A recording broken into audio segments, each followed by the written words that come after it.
अस्सलामुअलैकुम। मोहम्मद अज़हर सिद्दीक़ अपने programme political diaries के साथ हाज़िर ख़िदमत है। 9 मार्च 2022 बरोज़ बुध आप ये सुबह प्रोग्राम देख रहे होंगे। प्रोग्राम की शुरुआत मैंने करनी है, कामरान ख़ान ने ये नई साइंस दे दी उन्होंने। अगर सब कुछ बखूबी प्लान के मुताबिक हुआ और अल्लाह ताला की मर्ज़ी और मंशा शामिल, आइंदा 24 रोज़ के अंदर पाकिस्तान में एक नई मखलूत हुकूमत कायम होगी। उसके जुज़ वक्ती वज़ीर आज़म शहबाज शरीफ या शाहिद ख़ाक़ान अब्बासी होंगे, फिर न जाने कब इलेक्शन होंगे। अच्छा चलें, गालिब दिल के बहलाने को ख्वाब अच्छा है।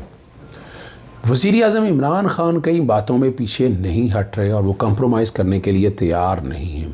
बहरहाल या नेशनल इंटरेस्ट को सामने रखते हुए कई फ़ैसले बदलने पड़ते हैं और फ़ैसला करना पड़ता है इस मुल्क को आगे चलाने के लिए। लेकिन जो बसात बिचनी थी वो बिच चुकी है और अरबों रुपए की गेम मैं आपको पहले बता चुका हूँ। ख़रीदो फ़रोख्त जारी है और इलेक्शन कमीशन की खामोशी वो किसी तूफ़ान का पेशवा से कम नहीं है।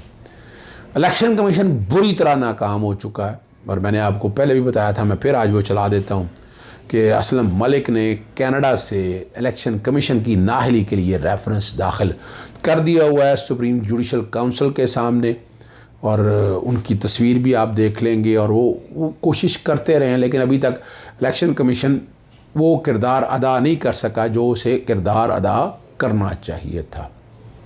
और आवाम की बड़ी तवक्कुआत हैं इलेक्शन कमीशन से कि ये मेरिट पे ईमानदारी से काम करेगा, लेकिन अभी ऐसा ही लग रहा है कि जैसे ख़ास लोगों को कुछ फ़ायदा दिया जा रहा है। बार ये हम सब लोग आप सुन रहे हैं और आने वाले दिनों में ये सारी चीज़ें जो है ना आप लोगों के सामने आ जाएंगी और हमें या आप लोगों को इसका फ़ैसला करना पड़ेगा कि आगे हालात और वाक़यात किस तरफ जा रहे हैं।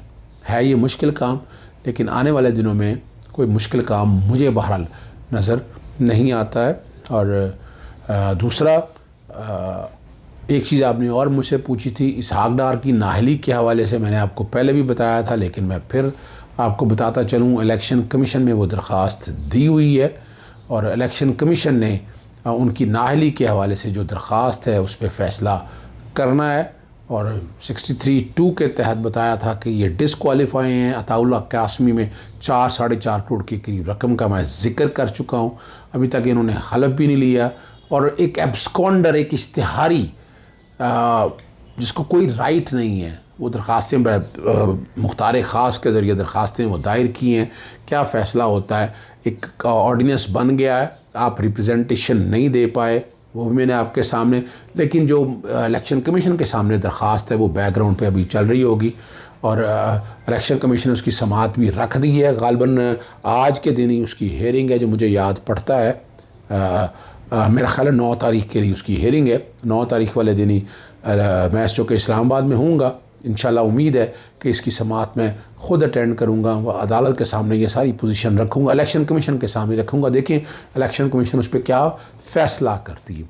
तीसरी तरफ लंदन के अंदर जो बात है वहाँ बड़ी गहमा गहनी जा रही है, बड़ी खुशी का समा है वहाँ पर, और वो इसलिए कि तहरीक अदम एतमाद पेश कर दी, इलेक्शन का इजलास बुला दिया, सामान समून पैक कर रहे हैं। और मैंने वहाँ आपको पहले बताया था, एक ट्वीट मेरा देख लीजिएगा कि नवाज़ शरीफ के 27 मार्च की पाकिस्तान जाने की तैयारियां हैं। मुझसे बड़े लोगों ने सवाल पूछा, जू में नहीं सवाल था। एक सवाल था कि वीज़ा की दरख्वास्त जो है ना एक्सटेंशन की वो रिजेक्ट होने की ख़बरें हैं, दूसरी तरफ है कि मामला कहीं तय पा गए हैं। बहरहाल महकमा मौसमियात को ये फ़ैसला करना है कि अगर ये मामला तय हो गए, अगर यही लोग टोला फिर पाकिस्तानी सियासत में आता है तो फिर तो बहुत बुरे हालात होंगे। इसका मतलब है यहाँ पर जो है ना इन्हीं गॉड फादर या सिजरियन माफिया का निज़ाम चल रहा है। और ये आपके सामने है कि इनके वहाँ लंदन के अंदर भी जो आसपास लोग हैं वो कौन लोग हैं, आप और हम सबको पता है, मुझे बताने की ज़रूरत नहीं है। लेकिन वहाँ पर खुशियों बहुत ज़्यादा हैं, वो मुस्करा रहे हैं, ठट्ठे मार रहे हैं कि जैसे सारा कुछ तय हो चुका है, वोट भी ख़रीदे जा चुके हैं और सामान की तैयारी है कि अगली दफ़ा अभी तो देखें ना, नैब के अंदर 2 केसों में सज़ा हुई है उनको और आते ही उन्होंने कोट लखपत जेल में जाना है। एक तो 21 मार्च को लगा हुआ है, दूसरा तो अभी केस है नहीं, जैसे वो पाकिस्तान में आएंगे वो तो गिरफ़्तार होंगे ना। और कानून यही है, क्योंकि जजमेंट तो सस्पेंडेड नहीं है, दोनों में इश्तिहारी डिक्लेयर हो चुके हुए हैं। तो नवाज़ शरीफ जैसे ही पाकिस्तान में आते हैं, मैं ये भी बता दूं आपको, हाँ अगर कहीं मामला तय हो गए हैं तो फिर कह सकता है कि शायद, लेकिन पाकिस्तानी पॉलिटिक्स में मैं नहीं समझता हालात ऐसे हैं जो कि अदालतों ने सज़ा दी है और सज़ा बड़ी ओपन एंड शट केस है, कोई उसके अंदर ऐसी चीज़ नहीं है जो किसी तरफ आपको यानी आपको कोई रास्ता या रूम दे। बहुत मुश्किल नज़र आता है मुझे, लेकिन ख्वाब देखने में या इस तरह की बातें सोचने में क्या हर्ज है। और मैंने एक बात आपको पहले भी कही थी कि जिस किसी आर्किटेक्ट ने बड़ा ज़बरदस्त सामने रखा है, जो वोट को इज़्ज़त दो का नारा लगाया था, और आज जो है आप समझ सकते हैं कि वो नोट और वोट का नारे में तब्दील हो चुका है। इस पर भी मैंने ट्वीट किया था, वो बैकग्राउंड में अगर ट्वीट चल जाएगा, और मैंने यही कहा था दफन हो गया है। आज किस मुंह से इनके हवारी, या तो वो इन्हीं लोगों से फ़ायदा लेकर, और याद रखिएगा नवाज शरीफ पे अब कोई और एतबार नहीं किया जा सकता। पहले उसने आज तक जो किया है, कल आके फिर वही काम करेगा, क्योंकि इनका एजेंडा इंटरनेशनल एस्टेब्लिशमेंट के साथ एजेंडा है, वो पाकिस्तान के साथ एजेंडा मुझे तो नज़र नहीं आ रहा। और दूसरी जहाँ तक बात है, इस सियासी जमात के अंदर कोई ऐसा सामने है नहीं जो नवाज शरीफ उनको आगे आने दे। शहबाज शरीफ को भी मैंने पहले बताया था, फॉर द टाइमिंग इस्तेमाल करना है, इस्तेमाल करने के बाद जब असम्बलियाँ डिज़ोल्व हो जाएंगी, आगे शहबाज शरीफ का फ्यूचर ख़त्म। हमज़ा का भी इस तरह इस्तेमाल करके फ्यूचर ख़त्म। मरीम नवाज़ को आगे लेके आना है, या नवाज शरीफ खुद आता है। पंजाब में राणा सनाउल्लाह के हवाले से मैं सुनीद है, मैं बता चुका हूँ, उनको आगे लेकर आना है। तो आने वाले दिनों में आप बहुत सी चीज़ें देख रहे हो, बहुत डेवलपमेंट देख रहे होंगे, लेकिन आपने देखे घबराना इस कॉन्टेक्स्ट में नहीं है, फिक्रमंद नहीं होना। याद रखिएगा रब्बे पाक जो करेंगे वो बेहतर करेंगे इस मुल्क के लिए, और उम्मीद मुझे है कि इस मुल्क के साथ इतना बुरा नहीं होगा जितना पोर्ट्रे किया जा रहा है। मीडिया वर्कर्स के इस्लामाबाद हाई कोर्ट में चीफ जस्टिस के सामने केस की समाअत हुई, बहुत ज़बरदस्त ऐसा है, और अदालत के रिमार्क्स बड़े अच्छे हैं। मैं इनके साथ हूँ इस बारे में। इस्लामाबाद हाई कोर्ट जर्नलिस्ट जो है उन्होंने किया, मैं 100% सपोर्ट करता हूँ इनकी। तनख्वाहें टाइम पर क्यों नहीं मिलती? जो तनख्वाहें टाइम पर नहीं देती उनका लाइसेंस मनसूख क्यों नहीं करते? मीडिया चैनल सिर्फ बिजनेस ना करें, किताबी बातें अदालत को बताई जाती हैं, और आर्टिकल 19 और 19 इस आर्टिकल पर क्या अमल हो रहा है। और अदालत ने जो है ना मीडिया चैनल की कारकर्दगी के बारे में रिपोर्ट तलब की जस्टिस अतर मिल्ला साहब ने। इलेक्ट्रॉनिक मीडिया एसोसिएशन के कानून की मंजूरी तक न्यूज़पेपर एम्प्लॉयज़ एक्ट के इतलाक़ की दरख्वास्त पर notice. Secretary information, registrar ITNE और पैमरा को नोटिस जारी कर दिए। 5 अप्रैल तक जवाब तलब कर लिया। और कि जॉब की सिक्योरिटी के हवाले से ये पाकिस्तान मीडिया रेगुलेटरी बिल जो बना हुआ है, अब लाए ना बिल, ज़रा बड़ा मज़ा आएगा वो बिल पेश करें ना, जो छुपा के रखा हुआ है। फ्रीडम ऑफ प्रेस और वर्किंग जर्नलिस्ट के लिए क्या इकदाम किए हैं, ये उन चीज़ों से आपके रिमार्क्स से मालूमात तक रसाई का हक मीडिया के पेशावर अफराद की सहाफ़ती आज़ादी के तहफ़्फ़ुज़ से हासिल किया जा सकता है। प्रिंट मीडिया के सहाफ़ियों के लिए कानून साजी की गई है, इलेक्ट्रॉनिक मीडिया के सहाफ़ियों के लिए कानून नहीं है। न्यूज़पेपर एम्प्लॉयज़ एक्ट 1973 सिर्फ अखबारी कारकुनान के लिए। यह एक्ट उस वक्त बना जब पाकिस्तान में कोई भी निजी मलकियत वाला इलेक्ट्रॉनिक मीडिया नहीं था। अखबारात ही निजी मलकियत वाले मीडिया थे। इलेक्ट्रॉनिक मीडिया का शोबा मुकम्मल तौर पर रियासती कंट्रोल में था। बस बदकिस्मती से ये हकूक़ अखबारी मुलाजमीन के लिए नाफज नहीं किए जा रहे। अखबारी मुलाजमीन को 1973 के एक्ट में दिए गए हकूक़ को इलेक्ट्रॉनिक मीडिया के सहाफ़ियों पर भी लागू होना चाहिए। अदालत करार दे कि टीवी चैनल के सहाफ़ियों पर भी अखबारी मुलाजमीन के एक्ट का इतलाक़ होगा। अदालत करार दे कि ऐसा उस वक्त होगा जब तक पार्लियामेंट टीवी जर्नलिस्ट के लिए कोई कानून खुसूसी मंजूर ना कर जाए। अदालत तो नहीं कह सकती कानून बनाने के लिए, गालिब दिल के बनाने को ख्याल तो अच्छा है, इसके लिए पार्लियामेंट को कानून बनाना, और मैं सपोर्ट करता हूँ इस बात की। हमारे सहाफ़ियों को इलेक्ट्रॉनिक मीडिया के हवाले से कानून नहीं है, लेकिन वो कानून बनने नहीं दिया जा रहा ना। पाकिस्तान मीडिया रेगुलेटरी बिल अगर उठाकर देखें उसमें बड़ा फ़ायदा होगा। वो बनाएं तो सही ना, वो आएँ तो सही रिकॉर्ड के ऊपर, और मैं सपोर्ट करता हूँ इस चीज़ को। और उम्मीद है कि हुकूमत वक्त भी सारे मामले में सीरियसली इनके पूरे तहफ़्फ़ुज़ का ख्याल रहे कि पैमरा बुरी तरह फेल हो चुका है। ये मैं पहले भी आपको बता चुका हूँ। प्रोग्राम चाहे ज़्यादा नंबर हो जाए, लेकिन ये जो कि मैंने ट्वीट भी किया था, टिकटॉकर हरीम शाह के खिलाफ FIN कुछ बड़ी बातें करती थी ना, बहुत बातें कर सुनिए ज़रा। अगर वो कुछ क्लिप इसके पड़े हैं वो चला देते हैं, अब ज़रा सुन लीजिएगा, दोनों रुख सुनिएगा। पहले क्या कहती थी, पहले बाकायदा वो चलाती थी कि जनाब ये हैं वो पैसे स्मगल किए हैं, जब वो आया तो उसका हाल क्या हो गया, अब भागती फिर रही है। अस्सलाम वालेकुम गाइस, फर्स्ट टाइम मुझे एक्सपीरियंस हुआ, क्योंकि फर्स्ट टाइम पाकिस्तान से मैं हैवी अमाउंट लेकर UK आ रही थी, लंदन आ रही थी, और पाकिस्तानी पैसे की कोई वक़्त नहीं है। ये सच है, ना पासपोर्ट की, ना पैसे की, किसी भी चीज़ की। आप करोड़ों में क्या हज़ारों में चेंज करवाओ, और जब आपके हाथ में आते तो, जब यूरो में आप कन्वर्ट करवाते हो या डॉलर में, तो आपको बहुत ही दुख होता है कि हम कब हुकूमत ने तो हमसे प्रॉमिस किया था करेंसी को ऊपर ले जाएंगे, पासपोर्ट को ऊपर ले जाएंगे, बट कुछ नहीं कर सके, जस्ट बात नहीं कर सके। और बातें भी ऐसी किस दफा जो मरी के हालात थे, और मरी में जो लोगों के साथ हुआ। यूके में इतनी ठंड है और इतनी वो है, लेकिन यहाँ पे तो कभी सर्दी से कोई नहीं मरा, लेकिन मरी में थोड़ी सी बारिश और वो बर्फ हुई और लोगों ने की मौत वाकई, अल्लाह ताला उन सबको जन्नत में आला मकाम अता फरमाए। तो हाँ, कहना मैं ये चाह रही थी कि अमाउंट लाते वक्त थोड़ा ख्याल रखिएगा, क्योंकि आपको पकड़ लेते हैं। मुझे तो किसी ने कुछ नहीं कहा, आपको पता है, और कह भी नहीं सकते। मैं तो बहुत इजीली सेफ तरीके से आ गई थी, लेकिन पाकिस्तान का जो कानून है वो गरीब को ज़्यादा वो करते हैं। तो जितने भी मतलब वो हैं, वो इस बात का ख्याल रखिएगा।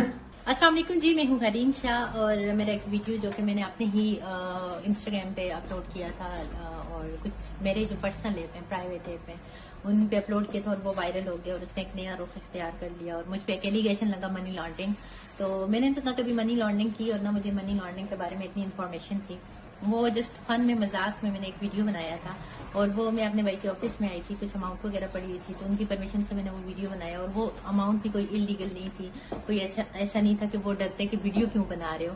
तो वो मतलब यही मैं डिक्लेयर करना चाहती हूँ कि जो मनी लॉन्ड्रिंग करते हैं वो तो बता के नहीं करते। और दूसरी बात ये कि मैं इमिग्रेशन क्लियर करके लीगल वे से आई हूँ, बिल्कुल आप चेक कर सकते हैं, वहाँ पे कैमरे वगैरह लगे हुए हैं। तो मैंने कोई मनी लॉन्ड्रिंग नहीं की, और ना मुझे मनी लॉन्ड्रिंग के बारे में इतनी इन्फॉर्मेशन है। और ये सब एक झूठ और एक बेबुनियाद और एक गैर मुसद्दिका खबर है। ये मैंने इनको कॉल की, ये मैं लंच पे आई, तो मैंने क्लाइंट का पैसा डिपॉजिट करना था, तो कहती है भाई मैं एक वीडियो बना रहा हूँ फन के लिए। तो मैंने कहा मेरी बहन बना रहा हूँ वीडियो फन के लिए, कोई बड़ा इशू नहीं है, ये हमारे पास इसके प्रूफ हैं, लीगल मनी है, लीगल हमने डिपॉजिट किए, मनी ट्रांसफर का हम काम करते हैं। कोई मनी लॉन्ड्रिंग अगर करनी होती तो ऐसे टेबल पे रख के हमने थोड़ी करनी थी। जो मनी लॉन्ड्रिंग करते हैं वो तो बताते नहीं है, और मिलीनर लोग हैं जो मनी लॉन्ड्रिंग करते हैं, वो किसी को पता नहीं, उनके बारे में बात ही नहीं करते। ये छोटी सी मोहन सी, और इसको लेके इतना सोशल मीडिया पे या हर दवा पे गवर्नमेंट पीछे पड़ी हुई है, दिस एंड दैट। ये लीगल मनी है, हमने पैसे डिपॉजिट कराए, हमारे पास प्रूफ है।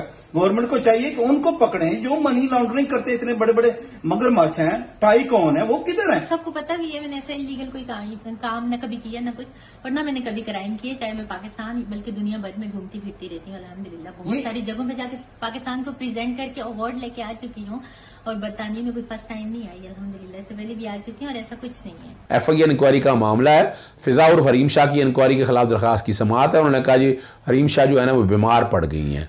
तर्किश ज़बान में मेडिकल सर्टिफिकेट अदालत में पेश किया। अदालत ने मुबीन जस्टिस मुनीब लाखों ने सिंध हाईकोर्ट ने पूछा हरीम शाह को क्या बीमारी है, किस चीज़ का इलाज वो करवा रही हैं। हरीम शाह की अपना ये तो अब जो बता रही हैं कि वो इलाज वहाँ पर, और ये जो कुछ अदालत में दिया वो तर्किश ज़बान में। तर्किश ज़बान हमें तो आती नहीं, आपको आती है, नहीं मुझे भी नहीं आती है। डॉक्टर ने हरीम शाह को बेड रेस्ट का मशवरा दिया है, वापस आने में कितना वक्त मिलेगा, और उनसे और तबीयत नासाज है। उन्होंने कहा जी 15 से 20 दिन लग सकते हैं। और मनी लॉन्ड्रिंग और कानून नफाज करने वाले इदारों के खिलाफ नाजेबा इस्तेमाल करने पर हरीम शाह पर बरहम अदालत बरहम हुई है, ये याद रखिएगा। सोशल मीडिया पर सिक्योरिटी और मुल्की इदारों के खिलाफ इंतहाई नाजेबा ज़बान इस्तेमाल की गई, और हरीम शाह को कह रहे हैं माफ़ी उन्होंने मांग ली है, इससे कहीं इंक्वायरी अफसर के सामने पेश हों, वरना हम अपना हुक्म वापस लेंगे। रोका था गिरफ्तारी करने से हवाले से, और वो कह रहे हैं कि उसने मनी लॉन्ड्रिंग नहीं किया, ये तो इंक्वायरी अफसर ने फैसला करना है। यही मैं कह रहा हूँ, इस्लामाबाद हाईकोर्ट अपने इख्तियार से जस्टिस अजहर साहब के इख्तियार देखिए खिलाफ हो रहे हैं। यहाँ देखें जैसे इकबाल कलोड़ो साहब ने भी डिबी ने बड़ा वादे तौर का अदालत ने FIA को गिरफ्तार करने से रोका है। वो इंग्लैंड से तुर्की पहुँच गई है, जो मेडिकल सर्वर की पेश किया वो तुर्की ज़बान में, हमें कल ही कापी मिली है, तर्जमा करा के पेश करूंगा। कोई हतमी तारीख बताएं वो FIA के सामने पेश होंगी। उसे कहें ट्रैवल करके पाकिस्तान और इंक्वायरी ज्वाइन करे। हरीम शाह को कम से कम 1 माह में FIA के सामने पेश होने की मोहलत दी जाए। पहले 1 हफ्ते का वक्त दिया जाए, फिर 15-20, अब आप 1 महीने की मोहलत मान रही है। हमने अपने पहले हुक्म में हरीम शाह को FIA के सामने सरेंडर करने का हुक्म दिया था। FIA के सामने पेश न होकर अदालती हुक्म की खिलाफ वर्जी की गई है, जस्टिस इकबाल कलोड़ो साहब हैं। हमने रियायत दी, इसका मतलब ये नहीं कि हुक्म ही नहीं मानते हैं, हम उसे मजीद रियायत नहीं दे सकते। अदालत का हरीम शाह को वापस आकर FIA के सामने पेश होने का हुक्म है। अगर हरीम शाह वतन वापस आकर इंक्वायरी ज्वाइन नहीं करती तो सिंध हाई कोर्ट अपना हुक्म वापस ले लेगी। 18 अप्रैल तक अदालत ने केस की जो समाअत है वो मुलतवी कर दिया। भागते फिर रहे हैं, यानी शर्म आना चाहिए। फेटा में पाकिस्तान के मामला चल रहे हैं और पाकिस्तान को बदनाम करने की ये कोशिश और साजिश है। स्पेशल एजुकेशन विंग सिंध में 294 से ज़ायद का गैर कानूनी भर्तियों का केस है। अदालत ने मोहम्मद अली ख़ास खेली समेत दीगर मुलाजमों की ज़मानत की दरख्वास्तें खारिज कर दी। दरख्वास्तें वापस ले ली उन्होंने और कहा है 10 मार्च को सरेंडर करें नायब अदालत के सामने। आपने दिफा में जो कहना चाहते हैं ट्रायल कोर्ट में जाकर कहें। इस स्टेज पर केस के मेरिट्स को नहीं देखेंगे। Justice Ayesha Malik chief justice साहब की सुनवाई में ये 3 रुकनी बेंच ने इस केस की समाअत की है। आपने सारी प्रेस कॉन्फ्रेंस तो सुन ली होगी। जनाब आसफ अली जरदारी साहब सेंटर में बैठे हुए, दाएं हाथ मियाँ शहबाज शरीफ बैठे हुए, उल्टे हाथ अपना मौलाना फजलुर रहमान बैठे हुए। और कमाल है, डेकोरम की खिलाफ वर्जी। शहबाज शरीफ ने माइक अपने हाथ में ले लिया और जो कौम को बेवकूफ़ बनाने की बातें की, पता नहीं क्या कुछ कर दिया। 22.5 कौन सा 22.5 करोड़ अवाम इसकी बात मानता है? किसने कह दिया? कहने को कुछ है नहीं है। इनके पास आज कोई मैकेनिक्स अवेलेबल नहीं है। फिर सोने पे जागा। वो ट्वीट में बैकग्राउंड पे चला रहा हूँ कि जनाब आपने ना जी यूरोपियन यूनियन और अमेरिका को नाराज कर दिया। तो बात तो खत्म हो गई कि फॉरेन एजेंडा सामने है। इस प्रेस कॉन्फ्रेंस में कहने के लिए कुछ नहीं था। मौलाना फजलुर रहमान ने भी सेकंड कर दिया उस बात को। और यूं जो है ना, इन सब के चेहरे हो गए हैं बेनकाब। अब कोशिश इस तरह से है कि नंबर गेम उनके पास पूरी है। बंदे उन्होंने मैनेज कर लिए हुए हैं, खरीद के किए हैं या जैसे भी किए हैं, बंदे वो मैनेज कर चुके हैं। अब ये रिकॉर्ड की चीज़ें हैं। अब उस पर अमल दरामद कैसे होता है, अपने असेंबली का इजलास कब होता है। उस्मान बुज़दार साहब अपना इस्तीफ़ा दे बैठे हुए हैं और उस्मान बुज़दार बड़ा वाज़ेह तौर पर कहेगा कि जो कि पार्टी में तब्दीलियाँ आ रही हैं, मैं इस्तीफ़ा दे रहा हूँ। और इमरान खान साहब भी रोक नहीं सकेंगे सारे मामले को सामने रखते हुए कि वो तो रखना चाहते थे, लेकिन उस्मान बुज़दार ने अपने तई जो है ना इस्तीफ़ा दे दिया है। और जो नया वज़ीर आला है इमरान खान साहब उन्हीं लोगों के ज़िम्मे छोड़ेंगे जिन्होंने बैठकर ये फैसला करना है। जहाँ तक आसफ अली जरदारी है, वो बड़ी मोहतात गेम खेल रहे हैं और वो बिल्कुल अपना बंदा कोई लाना नहीं चाहते। वजह है कि कोई भी गवर्नमेंट जो है ना इस वक्त वो हालात कंट्रोल नहीं कर सकती, ना महंगाई ख़त्म कर सकती है, कुछ नहीं कर सकती। किसी के पास कुछ नहीं है आज तक। और मैं बारहा चैलेंज कर बैठा हूँ, कोई चीज़ है तो बता सके। शाहिद खाकान अब्बासी और मियाँ शहबाज शरीफ था, लेकिन आसफ अली जरदारी ने शाहिद खाकान अब्बासी को आउट कर दिया है और शहबाज शरीफ आएंगे। शहबाज शरीफ को लेकर आएंगे। अगर तहरीक अदम एतमाद कामयाब हो सकती है और 2-3 महीनों के अंदर ही बुरी तरह फंस जाएंगे। पेट्रोल की कीमतें, महंगाई वो कंट्रोल नहीं कर सकेंगे और बहुत गंदे हो जाएंगे। और अल्टीमेटली जो है ना, आसफ अली जरदारी साहब एक तीर में 2 शिकार कर रहे हैं कि अगले इलेक्शन की वो तैयारी कर रहे हैं। और इसी पे बात अड़ी हुई थी, वो बात तय हो गई है कि जैसे नवाज शरीफ ने या उन लोगों ने अगली हुकूमत लेनी थी, उस पर बात ओपन हो चुकी है और आने वाले दिन सारी चीज़ें आप लोगों के सामने आ जाएंगी। और दूसरी बात, वोटों की खरीदो फरोख्त के हवाले से ऑडियो वीडियो लीक होंगी और अब इलेक्शन कमीशन देखना है कि कोई किरदार अदा करता है कि नहीं करता। ये सारा कुछ रिकॉर्ड पे आके अब क्या होगा, ये आने वाले दिन आपको सारा कुछ बता देंगे और चेहरे सारे नंगे हो जाएंगे। और लग ये रहा है कि इमरान खान और अल्टीमेटली कौम की नजरें जो है ना इमरान खान की तरफ ही जाएंगी। एक और बात अहम करना इसलिए ज़रूरी है कि बात सिर्फ यहीं तक नहीं ख़त्म होगी, वज़ीर आज़म तक। स्पीकर नेशनल असेंबली के मैं पहले भी बता चुका हूँ कि पीपल्स पार्टी ने वो बंदा अपना लगाना है और नवीद कमर का नाम स्पीकर नेशनल असेंबली के उन्होंने फाइनल कर लिया है। इसी तरह पंजाब के वज़ीर आला के लिए के खिलाफ भी अदम एतमाद की तहरीक तैयार पड़ी है और वो भी आने वाली है। इसलिए मुनासिब यही होगा, जैसे मैंने पहले कहा है, कि उस्मान बुज़दार, मेरे तक तो इतना यही है कि उन्होंने इस्तीफ़ा अपना दे दिया है। अब बात होगी अगले वज़ीर आला के हवाले से। चौधरी शुजात की मुलाकात हुई मौलाना फजलुर रहमान से। इसी की एक कड़ी है कि वज़ीर आला पंजाब के लिए हालात पैदा किए जाएं कि चौधरी परवेज़ लाई वज़ीर आला पंजाब बन सके। इजाज़त चाहूँगा। अस्सलाम वालेकुम, अल्लाह हाफ़िज़। पाकिस्तान जिंदाबाद।